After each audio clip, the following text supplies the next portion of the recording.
I felt so hopelessly evil and perverted. Never understood it. There was no use trying to fight it because I couldn't rid myself of it. It was too powerful and persistent.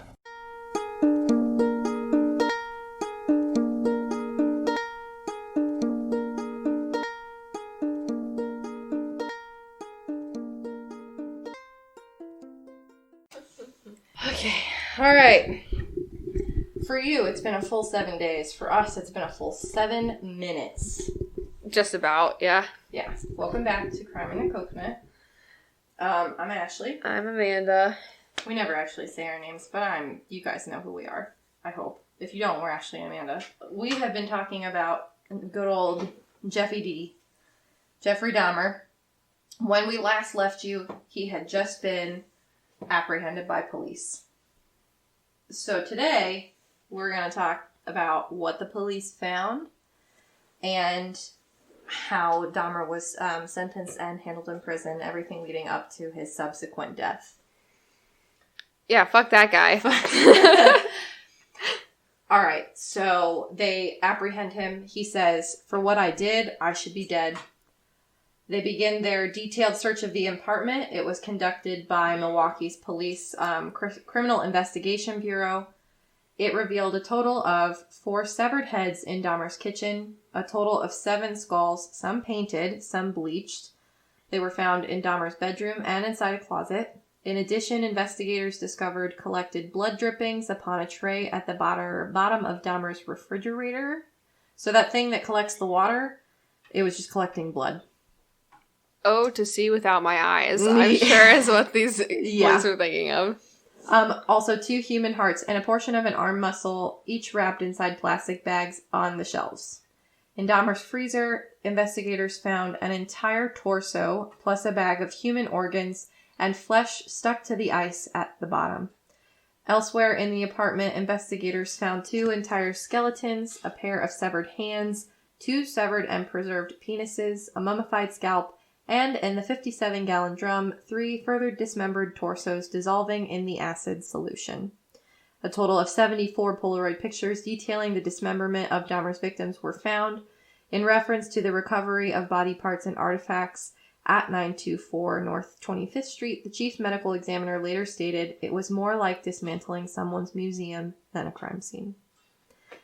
He was so methodical and calculated and clean for the most part. Yeah, I mean, it sounds like he had some kind of, like, human bodily part in almost every room of his place. Right. And, I mean, his apartment probably wasn't that big, but he killed 17 people, and most of them were still in his apartment.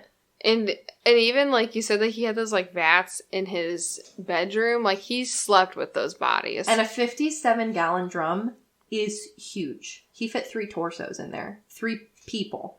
3 men in that gallon drum. That's huge.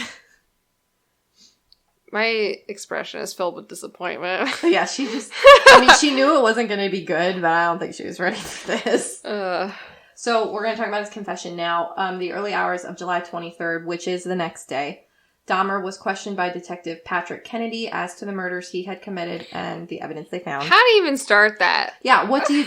Just tell me. Because I just let me have it. Why? Right. I'd be like, yeah. So who even are these people? Because most of them, again, some of them weren't even reported missing. People didn't even know they were gone. You just push some pictures and you're like, so just let me know. Did you do this? It's a yes or no question. Did you do this? Let me know. Take your time. Yeah.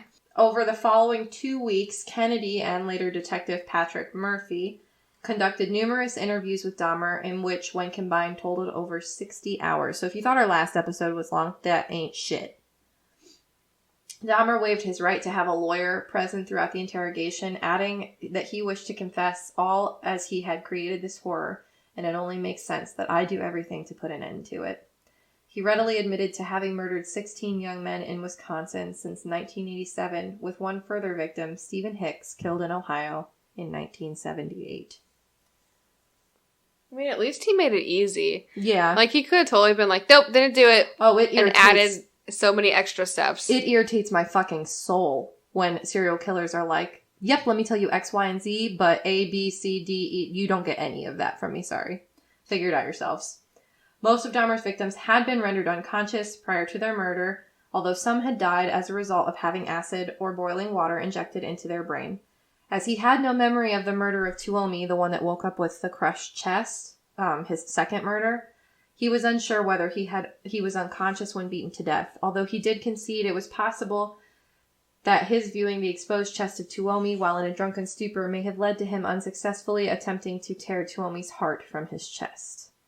See, I think that's really weird. It is. That he killed that first guy, totally remembers every single bit of it. And then kills Tuomi and has no recollection. Yeah, and just doesn't know. But then goes on to kill more people and remembers everything about it. Like, what was so specific about that second guy that made him not be able to remember it? I think, we've kind of decided that we both kind of think that he was born this way, or at least in some of him was like this as he came out. Mm. I think that whatever was in him that inherently led him to want these things was kind of not dormant, but it was not dominant in him.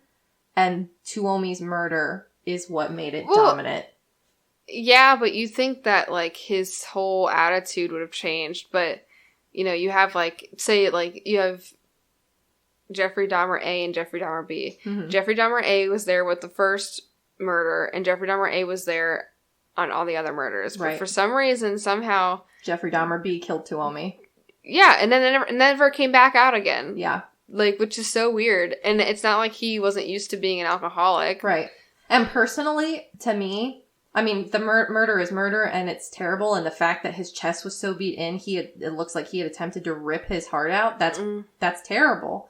But to me, that's way less graphic than dismembering bodies in the way that he dismembered bodies. So for him to possibly compartmentalize Tuomi's murder and not remember it because he doesn't want to remember it is strange to me. Right. Because it was one of the lesser murders. I think there's a deeper, like, personal, maybe like a self-hatred that goes with that second one. Maybe. It's versus all the other ones, it was more of like, I'm doing this for my own pleasure kind of thing. And maybe that's when he realized it. Yeah. I lost my spot. Most of Dahmer's victims had been rendered unconscious, like I said. All the murders that Dahmer committed after moving into the Oxford apartments had involved a ritual of posing the victims' bodies in suggestive positions, typically with the chest thrust outwards prior to dismemberment. So I'm going to kind of try to show Amanda this. They were basically like almost like a back bend. Well, yeah, they had the shoulders back. Yes, but they were dead bodies and they were usually dismembered, so it was really grotesque to see them like that. It wasn't like the sexy pose that it typically is. Well, it was probably sexy to him. Right. Yeah. But I found that this is actually, they think this may have come from another serial killer who used to do the same thing with the bodies of his victims, and he would photograph them the same way. Who was this guy? I don't remember his name. I'm sorry. Such a terrible true crime podcast host. Dahmer readily admitted to engaging in necrophilia with several of the victims' bodies, including performing sexual acts with their viscera as he dismembered their bodies in his bathtub. He noted that much of the blood pooled inside his victims' chest after death. Dahmer first removed their internal organs and then suspended the torso so the blood drained into his bathtub. I would just like to note, I don't know if I put this in here later on, Dahmer would shower with bodies in his bathtub because it took so long to do what he did to them, and he needed to shower to go to work. You're welcome. Just visualizing that. Like, you have to go to Home Depot, get those fucking heavy-duty hooks, and then be like, well, I have to take a shower, but I got these big old bodies in here. So you would just shower with them in there. I'm just going to squeeze in next to them and then go about my day like nothing happened. And this is a small apartment shower. This is not like a 2-person big mighty shower. So he would let the blood drain, and before dicing any organs that he did not want to keep, paring the flesh from the body. The bones he wished to dispose of were pulverized or acidified with the Soilex and bleach solutions, used to aid in his preservation of the skeletons and skulls that he did wish to keep. In addition, he confessed to having consumed the hearts, livers, biceps, and portions of thighs of several victims killed within the previous year. Describing the increase in his rate of killing in the 2 months prior to his arrest, Dahmer stated that he had been completely swept along with his compulsion to kill. He said it was an incessant and never-ending desire to be with someone at whatever cost, someone good-looking, really nice-looking. It just filled my thoughts all day long. When asked why he preserved a total of 7 skulls and the entire skeletons of 2 victims, Dahmer stated that he had been in the process of constructing a private altar of victims' skulls, which he had intended to display on a black table located in his living room, and upon which he had photographed the bodies of many of his victims. So I watched it's called Dark Tourist. I don't know if you've ever... Yes! Oh, that show's so good. Yeah. But Dahmer, the guy goes to Wisconsin and goes on a Dahmer tour with like one of the biggest Jeffrey Dahmer fans there is. And they actually meet with Dahmer's lawyer, like one of his lawyers. I don't think I actually saw the episode. I might have purposely skipped it. It's very good because the lawyer shows actually the sketch that Dahmer made of this altar. And it's fucking spooky. But people asked him, was this a shrine to your victims so you could remember them? Because he was always saying, I want to keep them with me. He said, no, it was a shrine to me. It was a shrine for me to sit in front of and masturbate to remember what I had done. This display of skulls was to be adorned at each side with a complete skeleton of Miller and Lacey. The 4 severed heads found in his kitchen were to be removed of all flesh and used in this altar as well, as was the skull of at least one future victim. Incense sticks were to be placed at each end of the black table, above which Dahmer intended to place a large blue lamp with extending blue globe lights. So like one of those lamps with a bunch of different lamps on it. The entire construction was to be placed before a window covered with a black shower curtain, in front of which Dahmer intended to sit in a black leather chair. When asked in 91 who the altar was dedicated to, he said, myself. It was a place where I could feel at home. He further described his intended altar as a place for meditation from where he believed he could draw a sense of power, adding if this, his arrest, had happened 6 months later, that's what they would have found. I do have to really, appreciate the honesty. He's like, yep. Because I think that also goes hand in hand with a lot of people that do shit like this. They do it so they can be immortalized. Mm-hmm. And he knew, he was like, this is going to be immortalized. Nobody else has done something like this. Or if they haven't been caught. 2 young adults in their 20s.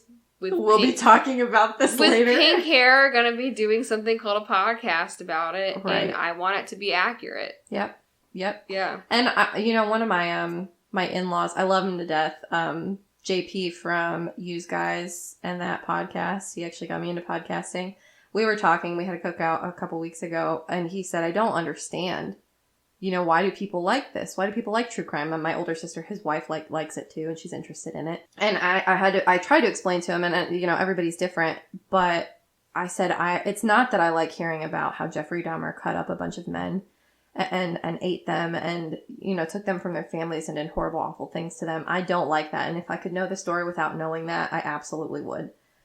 What I find interesting and what I think is important is there were people that knew Jeffrey Dahmer and knew he was a weird guy, knew he wasn't, necessarily normal, but never would they have ever said that this was who he really was. He had a neighbor in the Dahmer on Dahmer documentary that I watched for some of this research.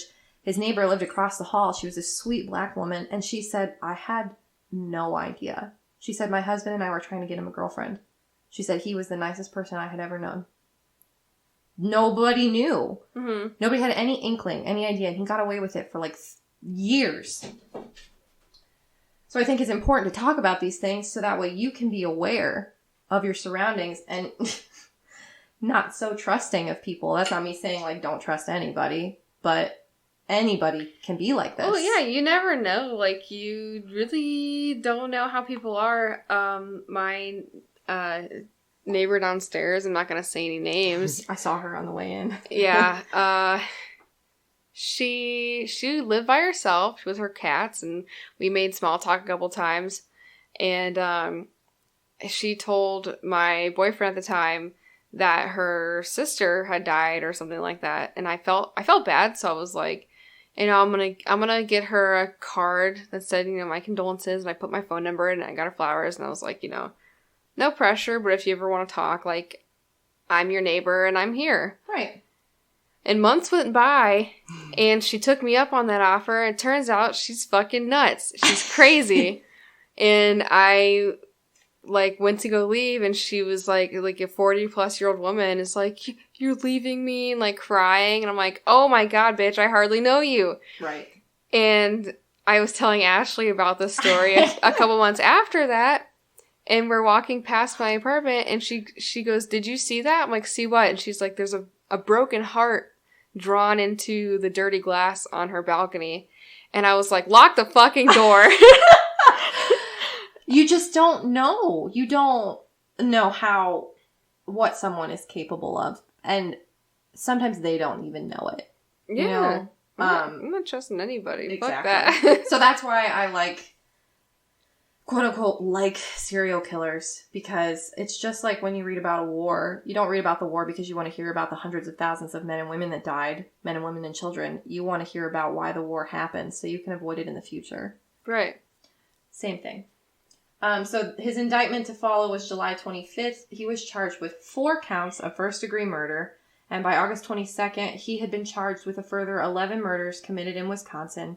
On September 14th, investigators in Ohio, having covered hundreds of bone fragments in the woodland areas behind the Bath, Ohio address. I would have been pissed off. If I was that fucking, like, I don't know, archaeologist,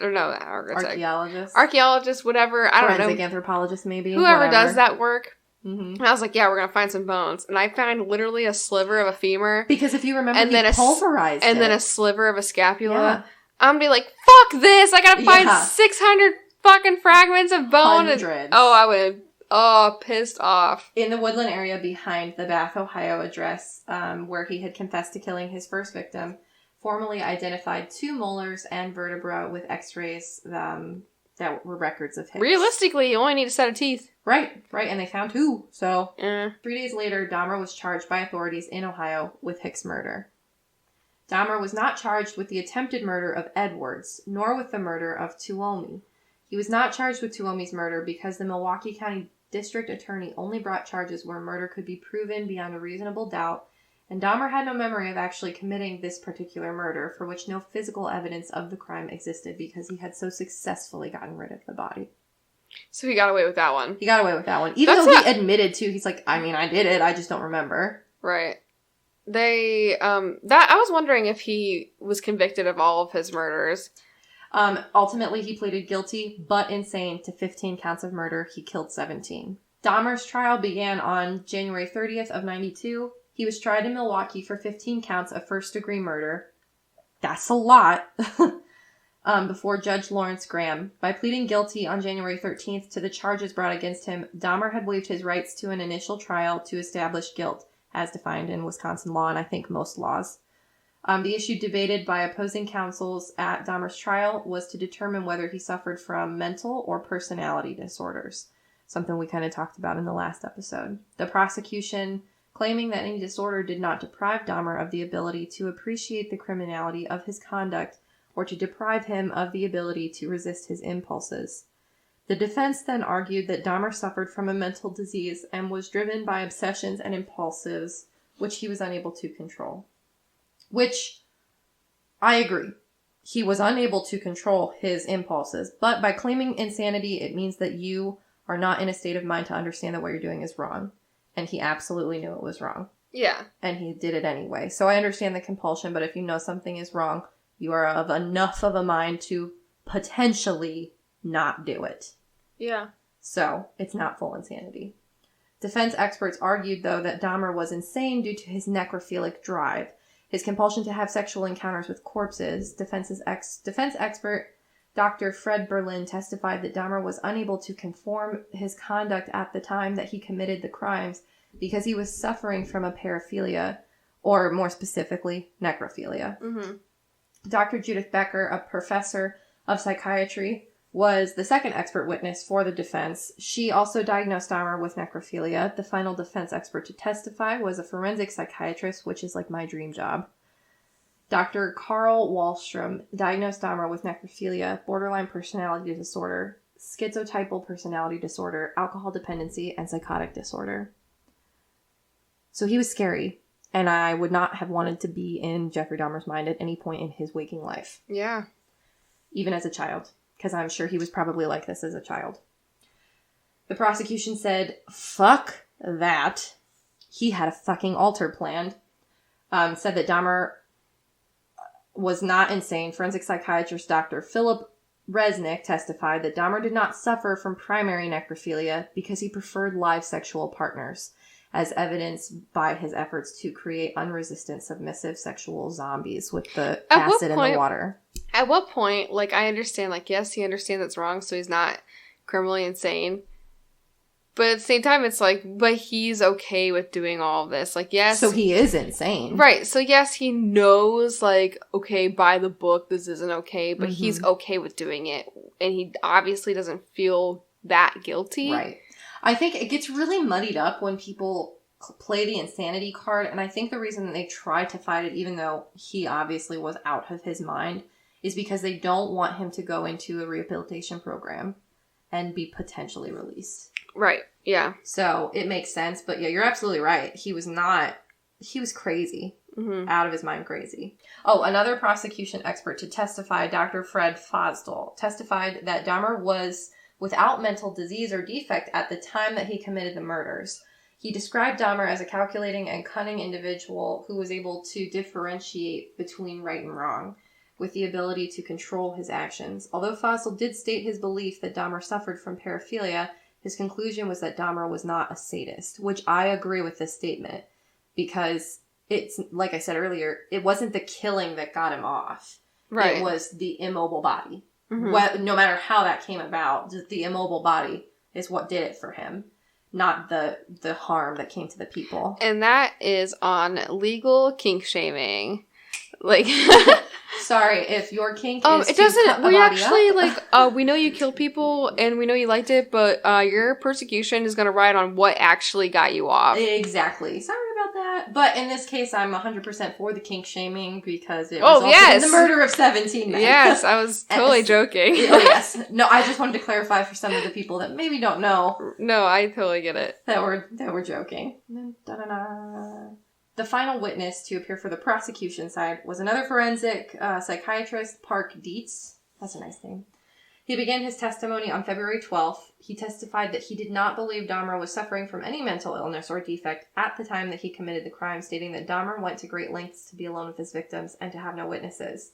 He explained that there was ample evidence that Dahmer prepared in advance for each murder, which he did. He had a routine and a ritual. Therefore, his crimes were not impulsive. Although Dietz did concede any acquisition of a paraphilia was not a matter of personal choice, he also stated that his belief that Dahmer's habit of becoming intoxicated prior to committing the murders was significant, saying that if he had the compulsion to kill, he would not have to drink alcohol. If he had to drink alcohol to overcome his inhibition to do the crime, which he would rather not do. Which leads me to believe that I get why Dahmer said, I don't actually like killing people. Right. Mm-hmm. But the whole thing with alcohol is, like, people who are like, oh, I did it because I was drunk, like, cheating or being mean. Here's the thing. Dahmer has been drinking since he was, like, 14. Right. And the whole, like, oh, I just did it because I'm drunk. Alcohol does not change your morals. No. It only changes your willingness to do them. Exactly. So... He was like this without the drink. Yeah. Dietz also noted that Dahmer strongly identified with evil and corrupt characters from both The Exorcist 3 and Return of the Jedi, particularly the level of power held by these characters, expounding on the significance of these movies on Dahmer's psyche. Many of the murders committed at the Oxford apartments were also affected by this. Like I said earlier, they were playing for every single murder that he did. Dietz says that Dahmer occasionally viewed scenes from these films before searching for a victim, so it was like his pregame. He would watch the movie and then go out and find who he was going to kill. Dietz diagnosed Dahmer with substance abuse disorder, paraphilia, and schizotypal personality disorder. 2 court-appointed mental health professionals testified independently of either prosecution or defense. They were forensic psychiatrist George Palermo and clinical psychologist Samuel Friedman. Palermo stated that the murders were a result of pent-up aggression with himself, which is what I said about the Tuomi murder. Mm-hmm. He killed those men because he wanted to kill the source of his homosexual attraction to them. In killing them, he killed what he hated in himself. I agree with some of that, but not all of it. I don't think Dahmer cared that he was gay. No. He accepted that very early on in his life, and I don't think that was something that made him upset. But there could have been some internalized homophobia. Maybe because it was not accepted, and Right. I mean, he knew that. I don't think his father even knew while he was alive. Palermo concluded that Dahmer was a sexual sadist with antisocial personality disorder, but was legally sane. Friedman testified, this is the other one, that it was a longing for companionship that caused Dahmer to kill. He stated Mr. Dahmer is not psychotic. He spoke kindly of Dahmer, describing him as amiable, pleasant to be with, courteous with a sense of humor, conventionally handsome, which he was very good looking when he was younger, and charming in manner. He was and still is a bright young man. He diagnosed Dahmer with personality disorder, not otherwise specified, featuring borderline obsessive-compulsive and sadistic traits. So that was a lot, but I wanted to give you guys the perspective on health professionals, because obviously I'm not one, but I like to put my input in on it. Yeah. The trial lasted a total of 2 weeks, and on February 14th, both counsels delivered their closing arguments.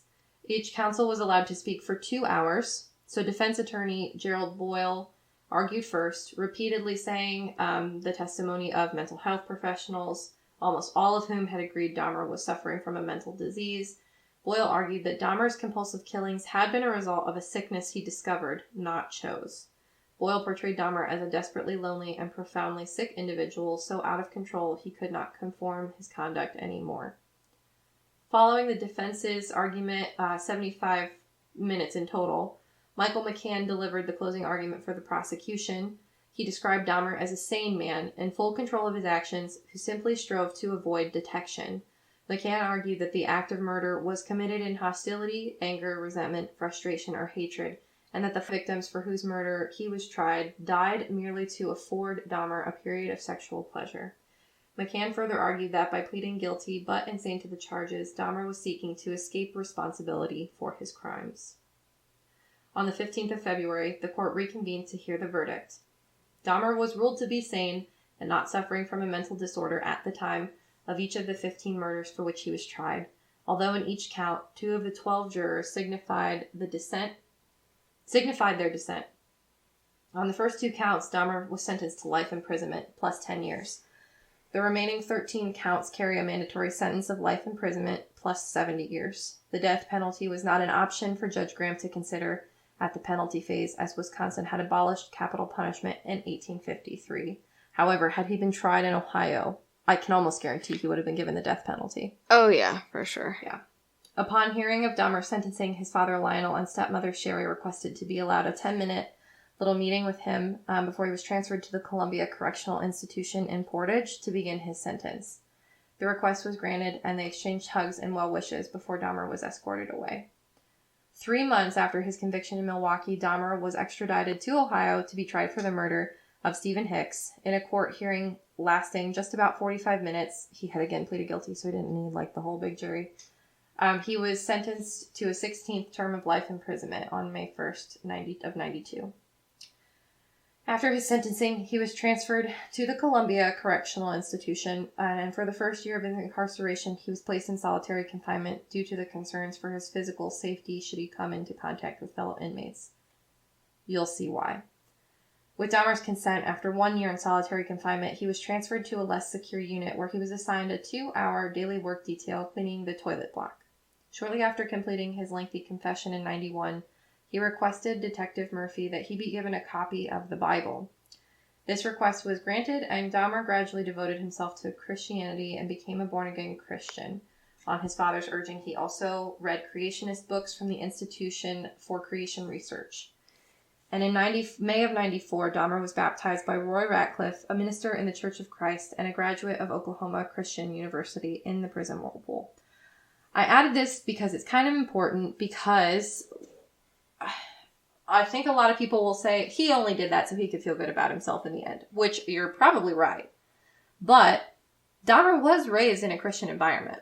His parents were Christian. His grandmother was Christian, and she took him to church. So it wasn't like this was a totally new concept to him. Mm-hmm. He believed in evil, good and evil, so I could see him associating his life with having the possibility panel of something like hell.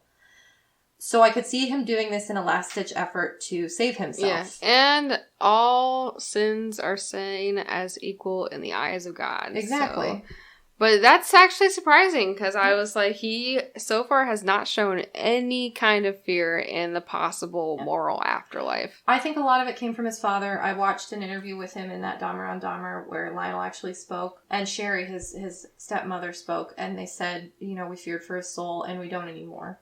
We think he did what he needed to do, and he's fine now. So I think maybe, even if he didn't do it for himself, I think he may have done it for his parents, because I think he loved his father. Mm-hmm. I mean, he obviously loved his grandma. So. Oh, yeah. And I didn't catch anything about whether she was alive at this point, but I don't think she was alive by the time he was imprisoned. But she may have been. I'm not 100% sure. In July of 94, a fellow inmate, Osvaldo Durruti, attempted to slash Dahmer's throat with a razor embedded in a toothbrush as Dahmer returned to his cell from Ratcliffe's weekly church service conducted in the chapel. Dahmer received superficial wounds and he wasn't really hurt by the incident. But according to Dahmer's family, he had long been ready to die and accepted any punishment which he might endure in prison, which is what you said earlier, that he didn't care.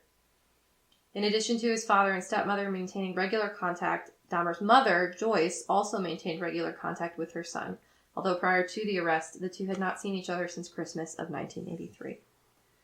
Joyce related that in her weekly phone calls, whenever she expressed concern for Dahmer's physical well-being, Dahmer responded with comments basically to the effect of, "It doesn't matter, Mom. I don't care if something happens to me." On the morning of November 28th of 1994, Dahmer left his cell to conduct his work detail. Accompanying him were two fellow inmates, Jesse Anderson and Christopher Scarver. The trio were left unsupervised in the showers of the prison gym for about 20 minutes. At approximately 8:10 in the morning, Dahmer was discovered on the floor of the bathrooms of the gym, suffering from extreme head and facial wounds. He had been severely bludgeoned at the head and face with a 20-inch metal bar. His head had also been repeatedly struck against the wall in the assault. Although Dahmer was still alive and was rushed to a nearby hospital, he was pronounced dead 1 hour later. Anderson had also been beaten with the same instrument and died 2 days later from his wounds. Scarver, who was serving a life sentence for a murder committed in 1990, informed authorities that he had first attacked Dahmer with the metal bar as he was cleaning a staff locker room before attacking Anderson as he cleaned an inmate locker room. According to Scarver, Dahmer did not yell or make any noise as he was attacked, and immediately after attacking both men, Scarver, who was thought to be schizophrenic, returned to his cell and informed a prison guard, "God told me to do it. Jesse Anderson and Jeffrey Dahmer are dead." Scarver was adamant that he had not planned the attacks in advance, although he later divulged to the investigators that he had concealed the 20-inch iron bar used to kill both men in his clothing shortly before the killings. After learning of his death, Dahmer's mother Joyce responded angrily to the media. "Now is everybody happy? Now that he's bludgeoned to death? Is that good enough for everyone?" The response of the families of Dahmer's victims was mixed, although it appears most were pleased with his death. The district attorney who prosecuted Dahmer cautioned against turning Scarver into a folk hero, noting that Dahmer's death was still murder, and on May 15th of 1995, Scarver was sentenced to 2 additional terms of life for the murders of Dahmer and Anderson.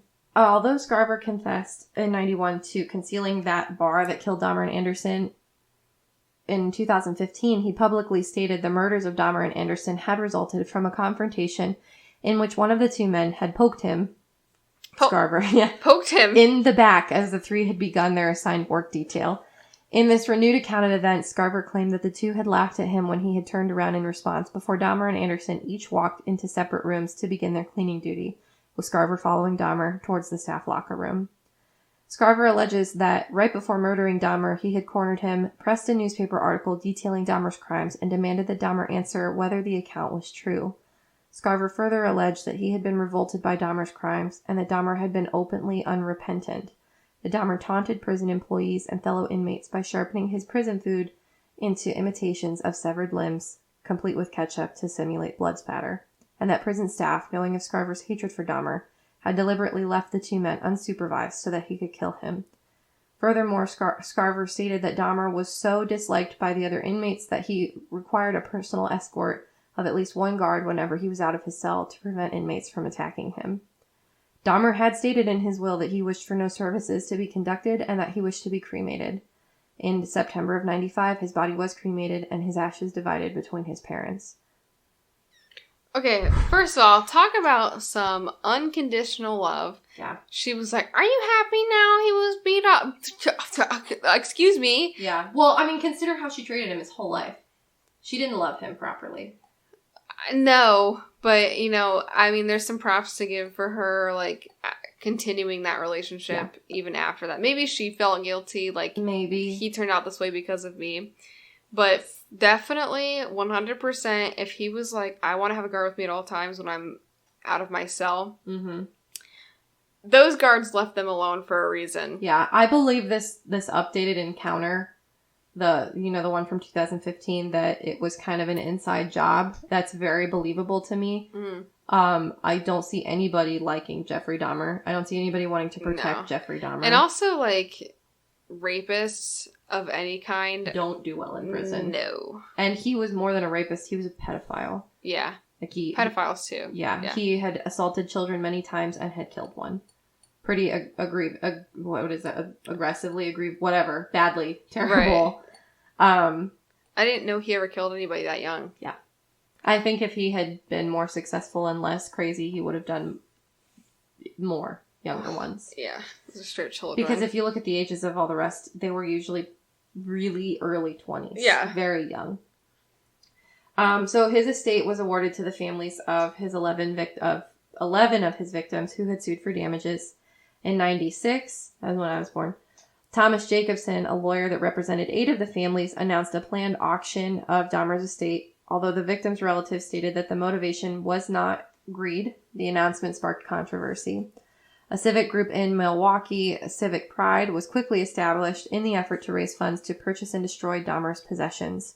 The group pledged including a $100,000 gift by Milwaukee real estate developer Joseph Zilber for purchase of Dahmer's estate. 5 of the 8 families represented Jacobson to agree to the terms, and Dahmer's possessions were subsequently destroyed and buried in an undisclosed Illinois landfill. So they really did not like him. Oh, yeah. Rightfully so. There's actually, I might try to put the audio in here if I can find it. It hurts me. You know how they give victims' families the ability to speak at the trial if they want to? One of the victim's sisters, I can't remember which one, she's addressing Dahmer about what he did to her brother, and she, stands up and screams at him and is crying, saying, "I hate you, Jeffrey. I hate you. I fucking hate you." And it's the most raw, emotional thing I've ever heard.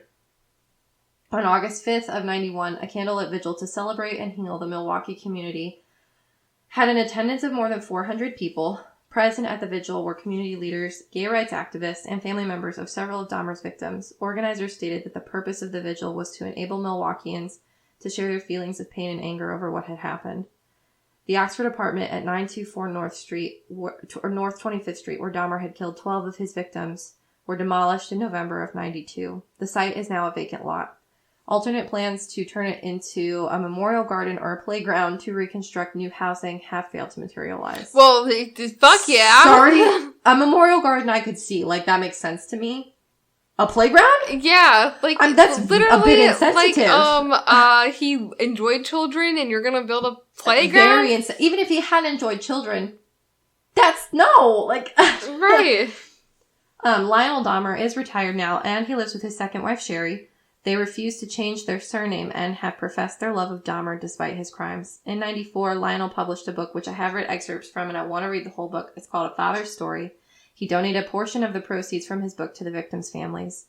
Most of the families showed support for Lionel and Sherry, although 3 families subsequently sued Lionel, 2 for using their names in the book without obtaining prior consent, and a 3rd family, that of Stephen Hicks, filing a wrongful death suit against Lionel, Sherry, and former wife Joyce, citing parental negligence as the cause for their claim, which there's some ground to that because he was living in the family home at 18, alone. Joyce Flint, his mother, died of cancer in November of 2000.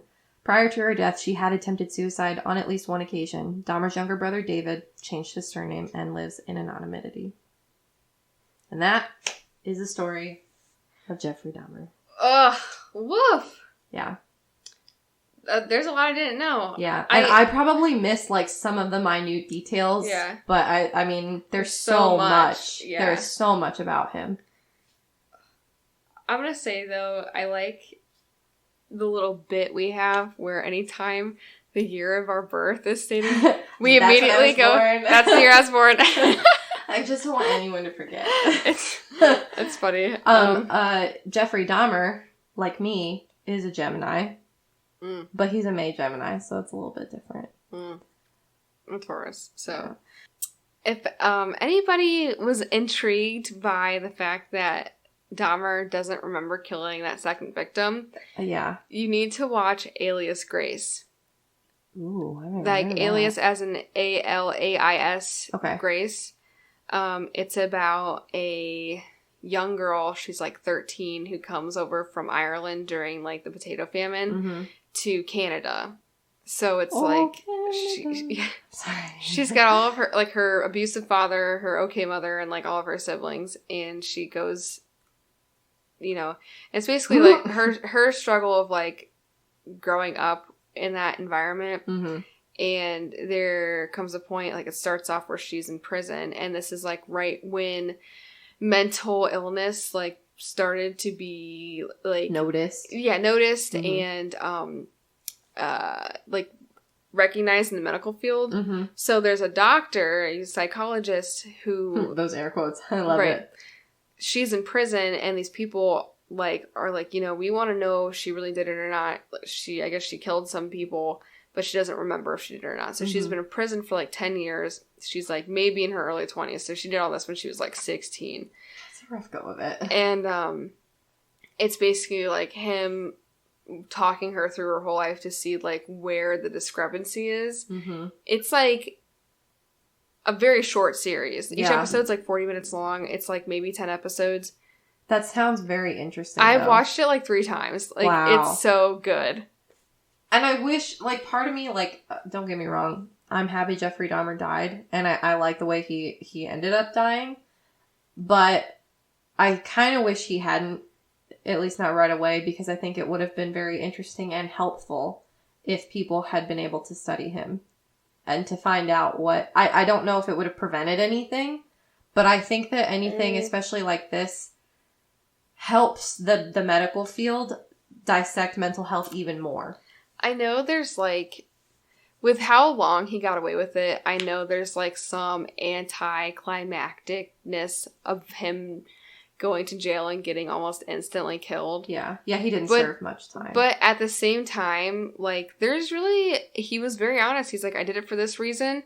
I know I'm guilty, and that's what happened, and he didn't really feel bad for it. Right. There's only so much depth to that. Exactly. And he deserved to die. Yeah. Even sooner than the way he did, in my opinion. So. Yep.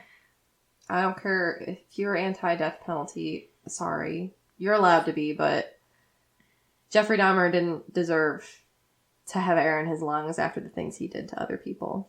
Sorry.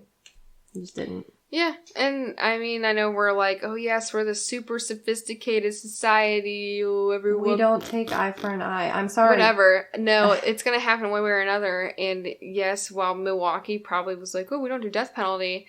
If they had had that available to them, they would have given it to him. Yeah, and the guards there knew that. They knew he deserved to die, and they were like, yeah, you take care of it. The inmates would take care of it, and they let it happen. Yeah. Because they knew that that's what should have happened. What I would be interested to know, and maybe some of those psychologists had talked about it, do they think he would have done it again? If he had been put through a correctional, program, had been declared insane and then released again, however many years, maybe he was much older, would he have done it again? Yeah. I think he would have. He would have raped people in the mental hospital, and he would have, he would have done it again. Yeah. I bet you he probably tried to do something to people in prison. Yeah. But because he was so hated, it was unsuccessful for him. I mean, he did it in the military. Prison's different, but right. I mean... No, for sure. Yeah. So... And I commend inmates for, like, yeah, I killed a guy over drugs, or yeah, whatever. But if you are a pedophile, or you killed innocent people, you're dead. Yeah. And that's... Yeah. The vigilante justice system we have right now. So yeah. I mean, if it works, it works. Yeah. So there you go. There you have it. I'm really tired. 35 pages. I feel like it's my life's work, but it's not. Oh, that was a lot, but It was. I think it's an important story. I think they're all important stories. I'll have a kind of a fun little one later in the month that I think Amanda will really enjoy. That's a small story that leads to a bigger issue, and that's what it's all about. So these are all pointing to much bigger problems. Mm-hmm. We could talk about Dahmer forever. Yep. But, so we'll just end it here. Yep. You can talk to us about Dahmer at crimeandthecoconut@gmail.com, or you can find us on Instagram at crimeandthecoconut, or Twitter at CITC Podcasts. Go berate the CITC Podcast Twitter. Tell them to shut it down. Yeah, give us our fucking tag name. I need it. So yeah, that's it. We're on all major platforms. If we're not on something you prefer to listen to, let us know. If you listen to us on something that allows you to leave rates and reviews, do it, please. And that's it. I'll probably put some of Jeffrey's voice at the end of this for you to listen to. Okay, take it away, Jeff. To this day, I don't know what started it. And the person to blame is sitting right across from you. That's the only person.